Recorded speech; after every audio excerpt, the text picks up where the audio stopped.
Hello. First of all, I want to say thank you very much for inviting me to Beirut.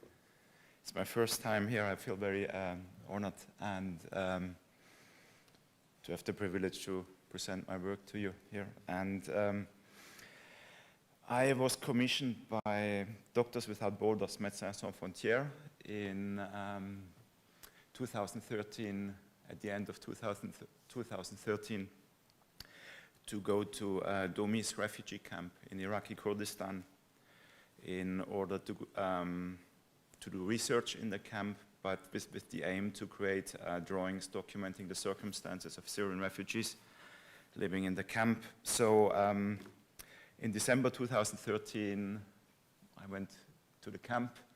It was winter, it was snowing, it was raining. It were, quite extreme weather, and I spent 2 weeks in the camp talking with people, taking reference photos, conducting interviews, and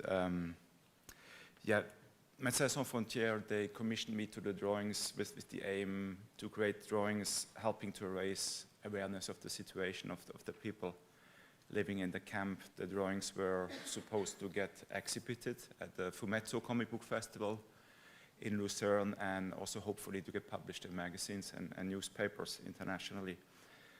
So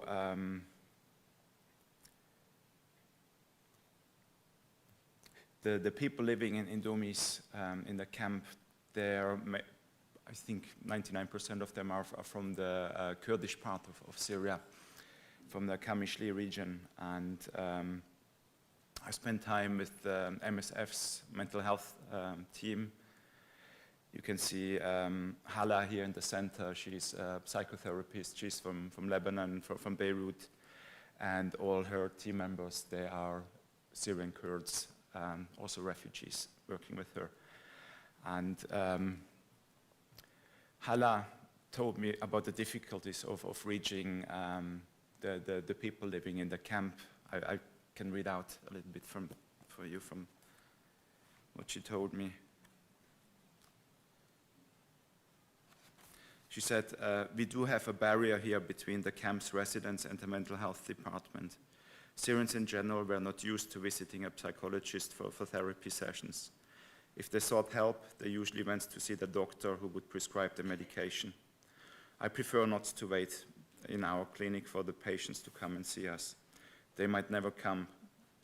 This is a difficult undertaking, though. You know the mentality of the man here. They say, I'm a man, I'm strong, I don't need this mental health stuff. Ahin, psychotherapist from Damascus, told me then, for women too, the idea of seeing a psychotherapist is something they don't feel comfortable with. We had women who were using their babies as a cover to come here in order to get mental health support. They tell their community that there's a problem with the baby and that they have to go to the health center. Nihad, a mental health worker, told me, one man told me that he had to walk on the bodies of dead people. And you can see on the following spread, you get introduced to Ahin, who you saw earlier on the page, on the previous spread. And she's from Damascus originally, and she told me they lived in a neighborhood where the Free Syrian Army moved in, and the Syrian army started to shell the neighborhood, and so they had to leave this neighborhood. They moved to a different part of Damascus, but then her husband was supposed to get drafted into the Syrian army.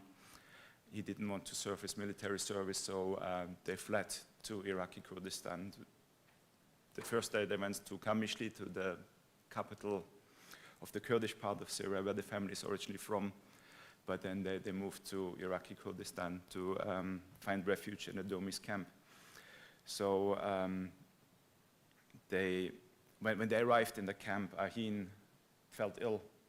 So she went to see a doctor, and the doctor told her that she's pregnant.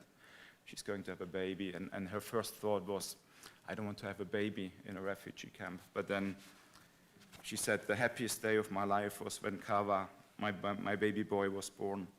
He's 7 months old now. I don't see any future for us here. We would love to go back to Kamishli, where my parents are. They haven't met my grandson yet, or they haven't met their grandson yet.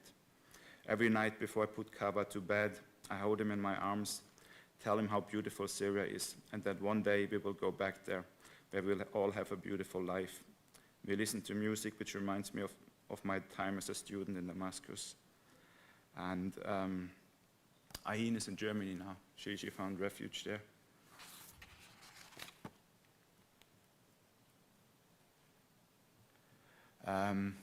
Ahmed is from Kamishli originally. He told me that he didn't flee the war because of the fighting, but he had to leave the Kamishli region because he couldn't find work anymore. He used to work as an agricultural laborer on farms. He couldn't get work anymore, so he's got a large family, he's poor, so he had to leave the country because because of the war, all the kind of the prices, the inflation went up. So he, when I met him, he was just about to repair the roof of the shelter he built himself with corrugated iron, and he had a leak. Lots of water was coming into the rainwater was coming into their tent, and I was spent maybe half an hour or 40 minutes with him in his shelter, where he told me about his situation, and I met his kids and his wife. His wife told me that she's ill. She thinks she's going to die soon, and she would love to go back to the house they used to have. They all miss their little house, their garden where they used to grow fruit and vegetable. The little girl told me that she misses the rabbits and her friends, and the little boy told me he wants to become a teacher. Ahmed said that when I told him that I'm from Germany, he mentioned his cousin who's been living in Germany for a long time, and he asked me if I could help him to go to Germany because he would love to go there, take his family there. And of course I can't help him with that. While I was conducting the interview with the family, I noticed that there was a movement going on underneath the blankets of you can see on the mattress here, and I saw a teenage boy looking out at me, and I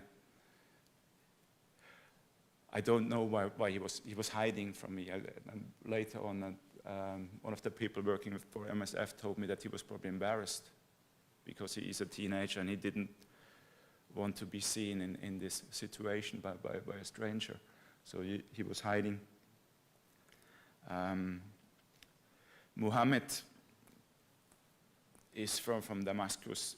He told me that he also lived in a neighborhood that was getting bombarded by the Syrian army.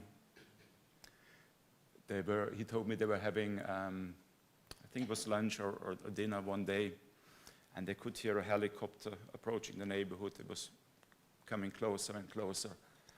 And all of a sudden, he said, we all need to leave the house now, immediately. So the whole family and all the other people in the house, they left the building. They were running outside, and they could see a helicopter hovering above the building, and it just dropped a barrel bomb on the house. So, and the whole house with all the belongings got destroyed from 1 second to the other. So Muhammad told me he's got several teenage daughters, and he didn't want to spend a single night in Damascus with the war going on. He was afraid about them. So they went on the next bus, leaving Damascus, going to Kamishli, where the family's from, and they could spend some time with the family of his wife. But they're also from a poor family, and they couldn't afford to overstay their welcome, so they paid a smuggler to take them over the border to Iraqi Kurdistan. And Muhammad started to cry when I asked him about how they're coping in the camp. He started to talk about his wife, and he said, "My wife is not coping well with adapting to our new lives. She's very depressed, and there's no medication available."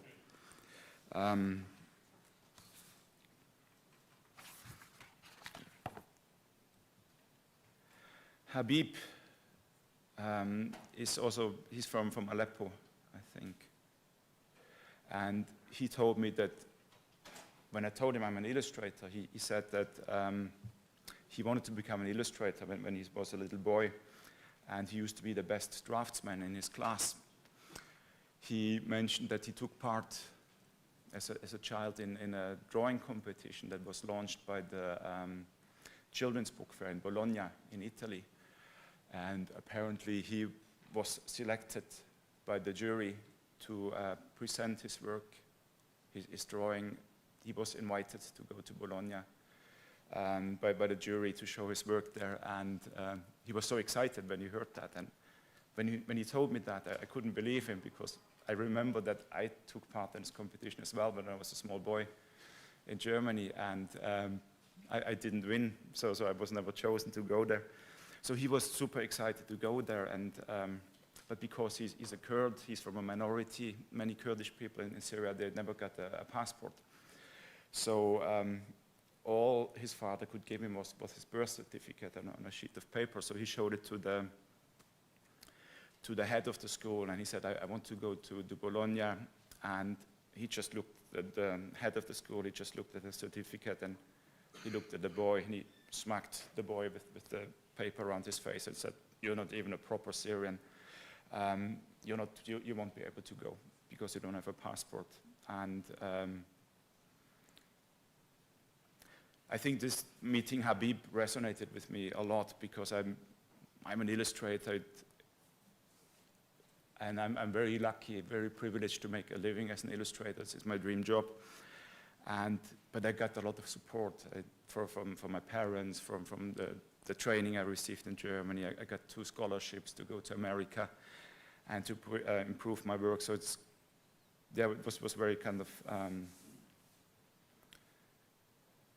sad for me to hear about Habib's circumstances. And I don't know, how are we doing with the time? 5 minutes, okay. Yeah, I do all my drawings from photo reference. When I was in the camp, I took lots of photos of the people. You can see some photos of Habib in his workshop.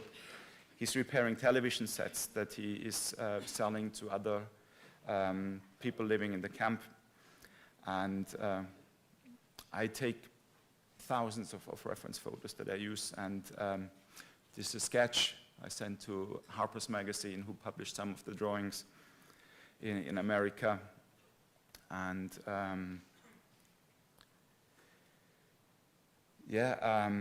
so these drawings were published in America and internationally, and I was very excited about that. And 1.5 years later, I got a second commission by Doctors Without Borders to go to Kos Island to do the same, to meet Syrians arriving on Kos Island on their way to Northern Europe.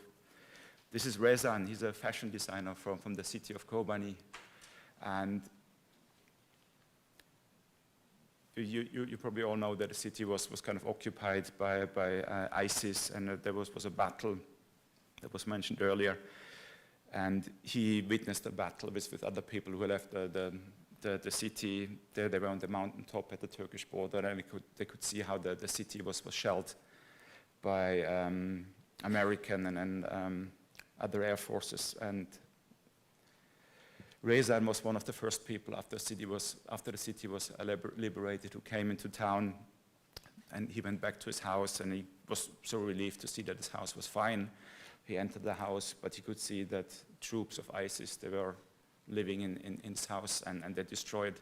He's a fashion designer. They destroyed all his artwork, and they kind of put graffiti on the walls, and he thought, that's fine, I'm alive, all my friends are alive, my family is well.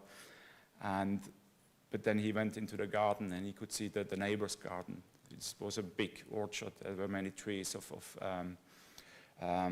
apple trees, orange trees, and he could see that ISIS, they blew up all the trees, they dynamited the trees. And this is when he had a breakdown, and he told me that he thinks it's worse to destroy a tree than a house, because you can rebuild a house, but a tree takes decades to grow. And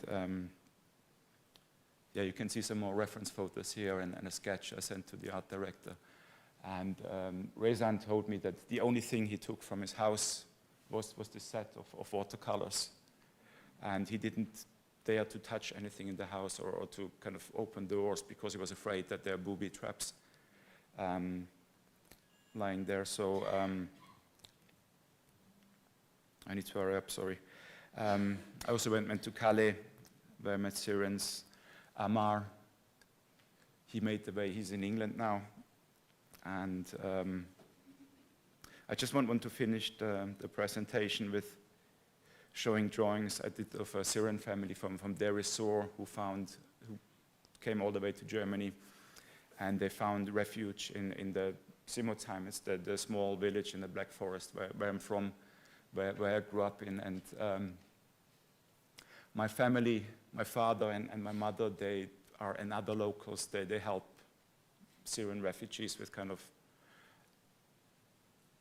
with all the paperwork and finding a new life in the village. So when I visited my parents over Christmas, my little son Jack, he's 5 years old, and we visited the family. We spent some time with them.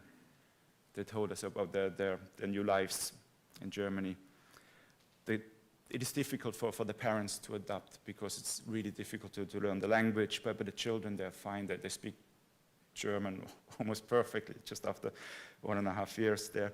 And one morning I joined Noor and Saad on their walk to school. And what makes me very happy, they go to the same school now that I used to go to when I was a little boy. So, yeah. Thank you very much for your time.